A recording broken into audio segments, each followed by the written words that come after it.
अस्सलाम वालेकुम मुअज़्ज़िज़ तलबा व तालिबात। मेरा नाम सैयद कमर अब्बास है। मुअज़्ज़िज़ तलबा व तालिबात, इस लेक्चर में हम बायो एनर्जेटिक्स के बाब का आगाज़ करेंगे। तो आइए चलते हैं ग्लास बोर्ड की जानिब। अस्सलाम वालेकुम मुअज़्ज़िज़ तलबा व तालिबात। मुअज़्ज़िज़ तलबा व तालिबात, आज हम आगाज़ करेंगे बाब नंबर 7 बायो एनर्जेटिक्स का। तो सबसे पहले हम ये जानते हैं कि बायो एनर्जेटिक्स है क्या? बायो एनर्जेटिक्स ये बायोलॉजी की एक शाख है और इस शाख में हम एनर्जी के बारे में पढ़ते हैं। तो बायोलॉजी की ऐसी शाख जिस शाख में एनर्जी के बारे में पढ़ा जाता है, एनर्जी का मुतालिया किया जाता है, उस शाख को बायो एनर्जेटिक्स कहते हैं। एनर्जी हमें अपने तमाम अफ़आल सरअंजाम देने के लिए एनर्जी की ज़रूरत होती है।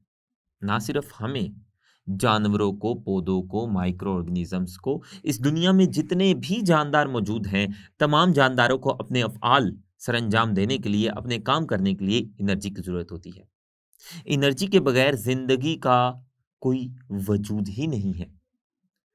सिर्फ जो एनर्जी है, वो ज़िंदगी के लिए बहुत ज़रूरी है। एनर्जी का ज़िंदगी से बड़ा गहरा ताल्लुक है। अगर एनर्जी हमारे जिस्म में मौजूद नहीं होगी तो हम जिंदा नहीं रह पाएंगे। तो जानदारों का एनर्जी के साथ बड़ा गहरा ताल्लुक होता है। अगर उनके जिस्म में एनर्जी नहीं होगी तो जानदार कोई भी काम सरअंजाम नहीं दे पाएंगे, कोई भी फेल सरअंजाम नहीं दे पाएंगे। हमें छोटे से छोटा काम हो या बड़े से बड़ा काम हो, उसको सरअंजाम देने के लिए एनर्जी की ज़रूरत होती है। तो जानदारों को अपने तमाम अफ़आल सरअंजाम देने के लिए एनर्जी की ज़रूरत होती है, इसलिए जानदारों का एनर्जी से बड़ा गहरा ताल्लुक है। और वो वाली शाख जिसमें हम जानदारों में एनर्जी के ताल्लुकात पढ़ते हैं कि जानदारों का एनर्जी से क्या ताल्लुक है, उस शाख को बायो एनर्जेटिक्स कहते हैं। बायो एनर्जेटिक्स में ना सिर्फ हम जानदारों का एनर्जी से ताल्लुक पढ़ते हैं, बल्कि एनर्जी की एक किस्म का दूसरी किस्म में तब्दील होना भी पढ़ते हैं। हम जानते हैं कि एनर्जी की बहुत सारी अशकाल हैं, बहुत सारी किस्में हैं और एनर्जी की एक किस्म या एक शक्ल एनर्जी की दूसरी किस्म या दूसरी शक्ल में तब्दील हो जाती है। इसकी जो बेहतरीन मिसाल है, वो है सूरज की जो रोशनी है। घरों में आमतौर पर प्लेट्स लगी होती हैं, जिन्हें सोलर पैनल प्लेट्स कहते हैं। वो प्लेट्स सूरज से आने वाली एनर्जी को, सोलर एनर्जी को बिजली में तब्दील कर देती है। तो बिजली एनर्जी की एक अलहदा शक्ल है, जबकि सोलर एनर्जी जो सूरज से आ रही होती है शुआओं की शक्ल में, वो एनर्जी की एक अलहदा शक्ल है। या फिर इसकी एक और मिसाल मैं आपको दूं, जो बिजली होती है, बिजली जब इस्त्री की तार में जाती है और वो इस्त्री के पैंदे में जो कि लोहे से बना होता है या किसी मेटल से बना होता है, वो बिजली तार के ज़रिए जब लोहे के पैंदे में आती है, इस्त्री के पैंदे में आती है जो लोहे से बना होता है, तो वहाँ से हरारत निकलती है। तो हरारत एनर्जी की एक अलहदा किस्म है और बिजली अलहदा किस्म है। तो इस्त्री ने क्या किया, वो जो बिजली आ रही थी पीछे से तार से, उस इस्त्री ने उस बिजली को हरारत में तब्दील कर दिया और वो हरारत कपड़ों को प्रेस करती है। तो हरारत एनर्जी की एक अलहदा किस्म है और बिजली एनर्जी की एक अलहदा किस्म है। तो एनर्जी की एक शक्ल या एक किस्म दूसरी किस्म में तब्दील हो जाती है। बिल्कुल इसी तरह हमारे जिस्म में भी, जानदारों के जिस्म में भी एनर्जी की एक किस्म दूसरी किस्म में तब्दील हो रही होती है। और बायोलॉजी की वो वाली शाख जिस शाख में हम जानदारों का एनर्जी से ताल्लुक भी पढ़ते हैं और एनर्जी का एक किस्म का एनर्जी की दूसरी किस्म में तब्दील हो जाना भी पढ़ते हैं, उस शाख को बायो एनर्जेटिक्स कहते हैं। तो सबसे पहले हम बायो एनर्जेटिक्स की तारीफ लिख ले। तो बायो एनर्जेटिक्स क्या है? इससे मुराद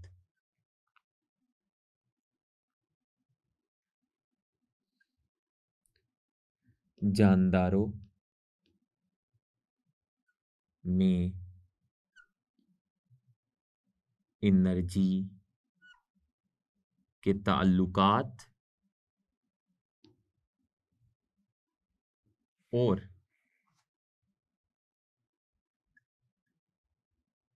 एनर्जी की तब्दीलियां है। तो जानदारों का एनर्जी से बड़ा गहरा ताल्लुक है और जानदारों के इजसाम में एनर्जी की एक किस्म दूसरी किस्म में तब्दील हो रही होती है। इसके बारे में पढ़ना, इसके बारे में मुतालिया करना, इसके बारे में इल्म हासिल करना बायो एनर्जेटिक्स कहलाता है। तो बायो एनर्जेटिक्स की हमने तारीफ की। अब हम ये जानेंगे कि जानदारों के इजसाम में कितनी किस्म की एनर्जी है। जानदारों के इजसाम में आम तौर पर दो तरह की एनर्जी होती है, दो एनर्जी की अशकाल मौजूद होती है। जानदारों में एनर्जी की अशकाल, आमतौर पर जानदारों में एनर्जी की दो अशकाल होती हैं, दो किस्में होती हैं। पहली है kinetic energy,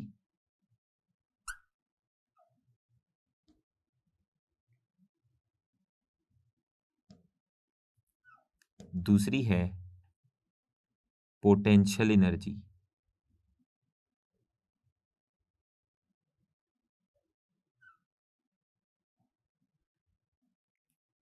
potential energy.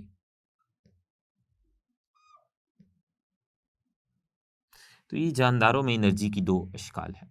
Kinetic energy, energy की वो वाली शक्ल है, वो वाली किस्म है जिसको जानदार अपने काम करने में इस्तेमाल करते हैं।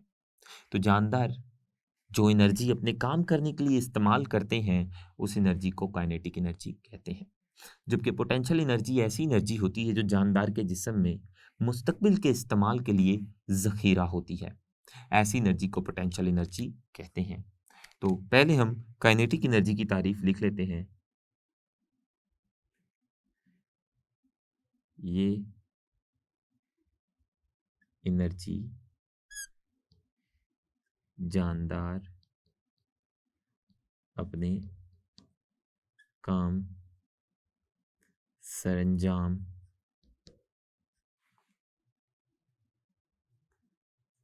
देने के लिए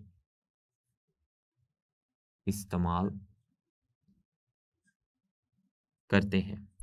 तो वो वाली एनर्जी की किस्म जो जानदारों को अपने काम करने के लिए चाहिए होती है उस एनर्जी को काइनेटिक एनर्जी कहते हैं।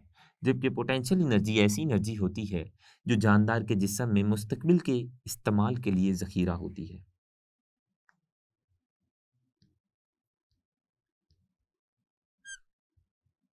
ये एनर्जी जानदार में मुस्तकबिल के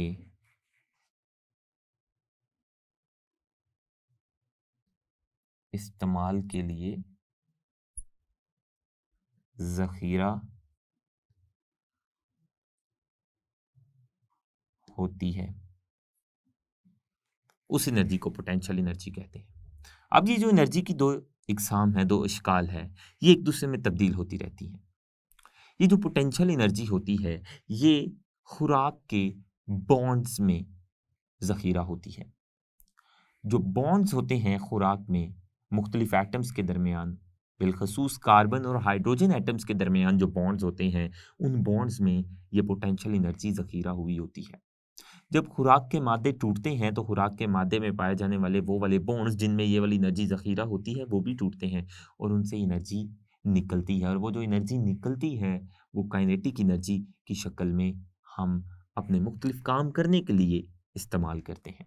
वो एनर्जी हमारे जिस्म के अंदर भी मुख्तलिफ अफ़आल सरअंजाम देती है और उसी एनर्जी से हम मुख्तलिफ अफ़आल भी सरअंजाम देते हैं। तो काइनेटिक एनर्जी और पोटेंशियल एनर्जी के बारे में हमने जाना। ये दो तरह की एनर्जी हमारे जिस्म में, जानदारों के जिस्म में मौजूद होती है। अब जो जानदार है उनका एनर्जी से बड़ा गहरा ताल्लुक है। क्यों? क्योंकि जानदारों को अपने तमाम आमाल सरअंजाम देने के लिए एनर्जी की ज़रूरत होती है। हम जानते हैं कि जानदारों के सेल्स के अंदर मुसलसल केमिकल रिएक्शंस हो रहे होते हैं। उन केमिकल रिएक्शंस को भी हर वक्त होने के लिए एनर्जी की ज़रूरत होती है। अगर सेल्स के अंदर एनर्जी नहीं होगी तो केमिकल रिएक्शंस भी नहीं होगी। इसके अलावा हमने बाब नंबर 4 में पढ़ा था कि जो सेल है वो एक ओपन सिस्टम के तौर पर काम करता है। ओपन सिस्टम यानी बतौर खुला निज़ाम। और चूंकि सेल एक बतौर खुला निज़ाम या ओपन सिस्टम के तौर पर काम करता है, इसलिए मुख्तलिफ किस्म के मादे हर वक्त सेल के अंदर और बाहर आ जा रहे होते हैं। इसके अलावा जो सेल है, सेल और बेशुमार सरगर्मियां सरंजाम देता है। सेल ने तकसीम भी होना होता है और तकसीम होकर नए सेल्स भी पैदा करने होते हैं। तो ये तमाम अफ़आल जो सेल में हो रहे होते हैं, इन तमाम अफ़आल्स के चलने के लिए भी एनर्जी की ज़रूरत होती है। ये एनर्जी के बगैर नहीं हो सकते। तो एनर्जी का जानदार से और जानदार के सेल्स और जानदार के हर हिस्से से बड़ा गहरा ताल्लुक है। और हमारे जिस्म में एनर्जी की एक शक्ल, एनर्जी की एक किस्म दूसरे किस्म में तब्दील हो जाती है, और ये पूरा मुताला हम बायो एनर्जेटिक्स में करते हैं। तो हमने जाना कि बायो एनर्जेटिक्स क्या है और जानदारों में एनर्जी की कितनी अशकाल या कितनी इकसाम है। और हमने ये भी जाना कि जो काइनेटिक एनर्जी है, वो एनर्जी हम अपने काम करने के लिए इस्तेमाल करते हैं, और वो वाली एनर्जी जिसे हम काम करने के लिए इस्तेमाल नहीं करते, बल्कि वो मुस्तकबिल में इस्तेमाल होने के लिए हमारे जिस्म में ज़ख़ीरा हुई होती है, उसे पोटेंशियल एनर्जी कहते हैं। दरअसल पोटेंशियल एनर्जी ही काइनेटिक एनर्जी में तब्दील होती है, और काइनेटिक एनर्जी पोटेंशियल एनर्जी में भी तब्दील हो जाती है। कैसे, ये आगे हमने तफसील से पढ़ना है। तो अब हम पढ़ते हैं कि जो पोटेंशियल एनर्जी है वो कैसे काइनेटिक एनर्जी में तब्दील होती है, और काइनेटिक एनर्जी दोबारा से फिर कैसे पोटेंशियल एनर्जी में तब्दील हो जाती है। हम जानते हैं कि कुछ जानदार ऐसे हैं जो अपनी खुराक खुद तैयार करते हैं, जैसा कि पौधे और कुछ माइक्रो ऑर्गेनिज्म, जिसमें फोटोसिंथेटिक बैक्टीरिया और एल्गी आ जाते हैं। ये अपनी खुराक कार्बन डाइऑक्साइड और पानी से सूरज की रोशनी की मौजूदगी में खुद तैयार करते हैं, फोटोसिंथेसिस के अमल के जरिए, जिसके बारे में हमने आने वाले लेक्चर्स में तफसील से पढ़ना है। लेकिन कुछ जानदार ऐसे हैं जो अपनी खुराक खुद तैयार नहीं करते, जैसा कि जानवर, फंजाई और कुछ माइक्रो ऑर्गेनिज्म जैसा कि प्रोटोजोन्स और नॉन फोटोसिंथेटिक बैक्टीरिया। ये जानदार अपनी खुराक दूसरे जानदारों से हासिल करते हैं। ये जानदार अपनी खुराक खुद नहीं बना सकते। तो चाहे जानदार अपनी खुराक खुद तैयार करे या किसी दूसरे जानदार से हासिल करे, उसके जिस्म के अंदर वो जो उसने खुराक हासिल की होती है किसी दूसरे जानदार से, या जो उसने खुद अपने जिस्म में तैयार की होती है, उस खुराक का मेटाबॉलिज्म होता है, और उसके मेटाबॉलिज्म के नतीजे में उस खुराक से एनर्जी खारिज होती है।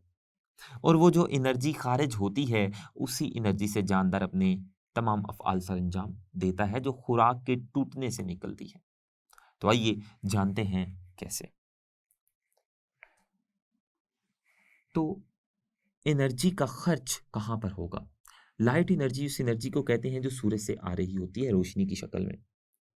उस लाइट एनर्जी को पौधे इस्तेमाल करेंगे, और पौधे उस लाइट एनर्जी को इस्तेमाल करते हुए कार्बन डाइऑक्साइड की रिडक्शन करेंगे। कार्बन डाइऑक्साइड की रिडक्शन के नतीजा में खुराक का मादा बनेगा, जिसको हम CHO से जाहिर करते हैं। ये खुराक का मादा है।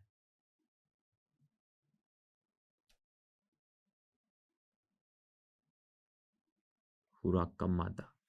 अब ये खुराक का मादा पौधों के जिस्म में तो खुद ब खुद बनेगा, वो अपनी खुराक को खुद तैयार करेंगे, लेकिन जानवर, फंजाई ये मादा दूसरे जानदारों से हासिल करेंगे। तो ये मादा जानदार के जिस्म में जब टूटेगा, ये खुराक का मादा, तो उसके टूटने से जानदार के जिस्म में एनर्जी खारिज होगी। खुराक का मादा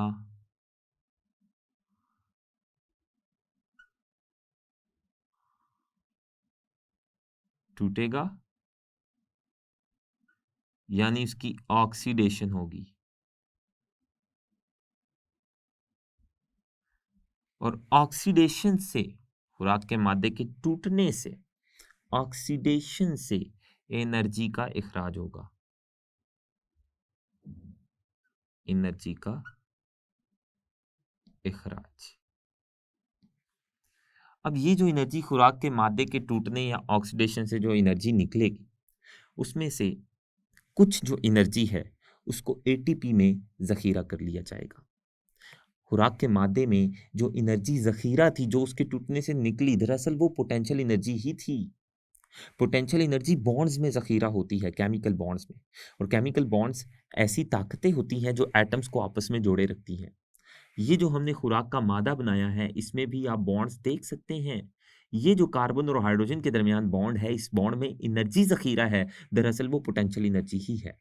और जब ये खुराक का मादा टूटेगा और इसमें पाए जाने वाले बॉन्ड्स भी टूटेंगे, तो उन बॉन्ड्स में जो ज़ख़ीरा शुदा एनर्जी है, वो भी निकल जाएगी।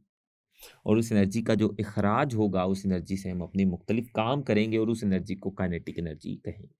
तो इसमें से खुराक के मादे के टूटने से जो एनर्जी निकलेगी, उसमें से कुछ एनर्जी एटीपी की शक्ल में दोबारा से ज़ख़ीरा कर ली जाएगी। उस एनर्जी के ज़रिए एडीपी और फॉस्फेट को जोड़कर एटीपी बना दिया जाएगा।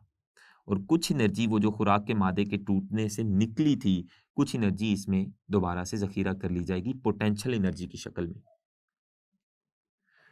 लेकिन कुछ एनर्जी हरारत की शक्ल में खारिज हो जाएगी। तो खुराक के मादे के टूटने से जो एनर्जी निकली, उस एनर्जी में से कुछ एनर्जी एटीपी में ज़ख़ीरा कर लिया जाएगी। और वो जो ज़ख़ीरा शुदा एनर्जी है एटीपी या एटीपी के बॉन्ड्स में, उसे पोटेंशियल एनर्जी कहेंगे, जबकि बकिया एनर्जी हरारत की शक्ल में खारिज हो जाएगी। अब ये जो एटीपी बना है, एटीपी में जो एनर्जी ज़ख़ीरा होगी, यहाँ एनर्जी एटीपी में ज़ख़ीरा हो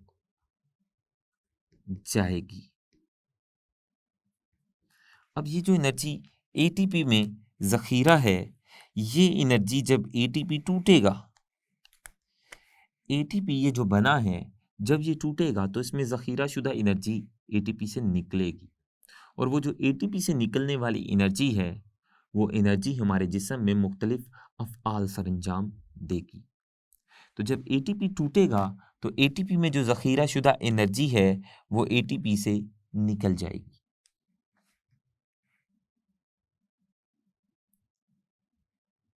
एटीपी के टूटने से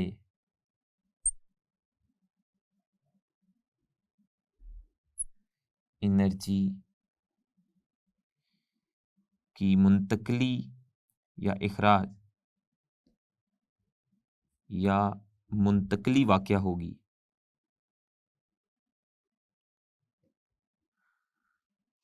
यानी एनर्जी, वो जो पोटेंशियल एनर्जी की शक्ल में ज़ख़ीरा थी एटीपी में, जब ये एटीपी टूटेगा, तो वो एनर्जी जब निकल जाएगी, वो ज़ख़ीरा नहीं रहेगी, वो पोटेंशियल एनर्जी नहीं कहलाएगी। एटीपी के टूटने से जो उससे एनर्जी निकलेगी, उससे जिस्म में मुख्तलिफ अफ़आल सरअंजाम पाएंगे और हम भी मुख्तलिफ काम करेंगे उस एनर्जी से, तो उस एनर्जी को काइनेटिक एनर्जी कहेंगे। तो एनर्जी की मुंतकली हो रही है, एनर्जी की हालत तब्दील हो रही है, एनर्जी पोटेंशियल एनर्जी से काइनेटिक एनर्जी में तब्दील हो रही है। तो वो जो एटीपी के टूटने से एनर्जी निकलेगी, उससे मुख्तलिफ अफ़आल होंगे। उनमें से एक होगा एक्टिव ट्रांसपोर्ट,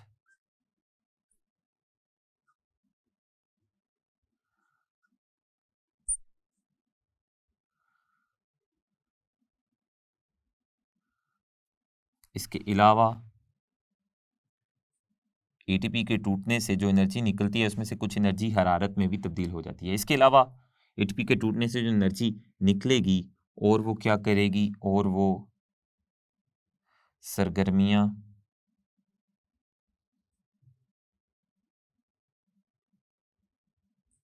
कायम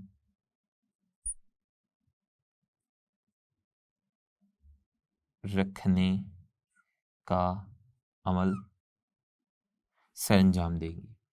हम मुख्तलिफ सरगर्मियाँ सरअंजाम दे रहे होते हैं। हमारा खेलना, कूदना, उठना, बैठना, चलना और बेशुमार सरगर्मियाँ हम सरअंजाम देते हैं। वो वाली सरगर्मियाँ कायम रखने के लिए भी वही एनर्जी इस्तेमाल होती है जो एटीपी के टूटने से निकलती है। और ये जो हम अपने मुख्तलिफ कामों में और हमारे जिस्म में होने वाले मुख्तलिफ अफ़आल में जो एनर्जी इस्तेमाल हो रही है, ये काइनेटिक एनर्जी है। और ये जो काइनेटिक एनर्जी है, ये वही है जो एटीपी में पहले ज़ख़ीरा थी, यानी पोटेंशियल एनर्जी ही एटीपी के टूटने से काइनेटिक एनर्जी में तब्दील हुई, जिससे मुख्तलिफ अफ़आल और सरगर्मियाँ सरअंजाम पा रही हैं। इसके अलावा इस अमल के दौरान भी जब हम एटीपी से निकलने वाली एनर्जी को अपनी सरगर्मियां सरअंजाम देने के लिए इस्तेमाल करेंगे, इस अमल के दौरान भी कुछ एनर्जी हरारत की शक्ल में खारिज हो जाएगी। इसके अलावा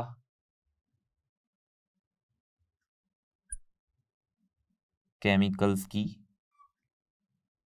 तैयारी, मुख्तलिफ किस्म के केमिकल्स की तैयारी, हमारे जिस्म में मुख्तलिफ किस्म के केमिकल्स तैयार हो रहे होते हैं और मुख्तलिफ किस्म के केमिकल्स, बड़े बड़े केमिकल्स या मादे टूट भी रहे होते हैं।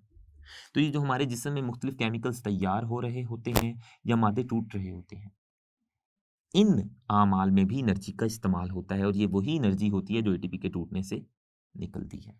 तो ये मुख्तलिफ अफ़आल है जो एटीपी के टूटने से निकलने वाले एनर्जी से हो रहे होते हैं, और इन अफ़आल में इस्तेमाल होने वाली एनर्जी काइनेटिक एनर्जी कहलाती है। जबकि एटीपी में जो एनर्जी ज़ख़ीरा थी, जो उसके टूटने से निकल गई, वो पोटेंशियल एनर्जी थी, और पोटेंशियल एनर्जी ही निकलने के बाद मुख्तलिफ अफ़आल सरअंजाम देती है और वो काइनेटिक एनर्जी में तब्दील हो जाती है। तो हमने यहाँ पर पढ़ा कि किस तरह से एनर्जी की एक किस्म यानी पोटेंशियल एनर्जी जो पहले ज़ख़ीरा थी, और जब वो जिस केमिकल में ज़ख़ीरा थी वो केमिकल टूटता है, तो वो एनर्जी उस केमिकल से निकल कर मुख्तलिफ अफ़आल सरअंजाम देती है, तो तब उसे काइनेटिक एनर्जी कहते हैं। तो हमने पढ़ा कि किस तरह से एनर्जी की एक किस्म दूसरी किस्म में तब्दील हो रही है। मोहसिस सल्वा तालबा, इस लेक्चर में हमने पढ़ा कि बायोएनर्जेटिक्स है क्या, और एनर्जी की दो इकसाम पोटेंशियल और काइनेटिक एनर्जी के बारे में भी पढ़ा, और एनर्जी की अहमियत भी पढ़ी। आने वाले लेक्चर में हम बायो एनर्जेटिक्स की मज़ीद इत्तलाक पढ़ेंगे हमारे जिस्म में। अल्लाह हाफ़िज़।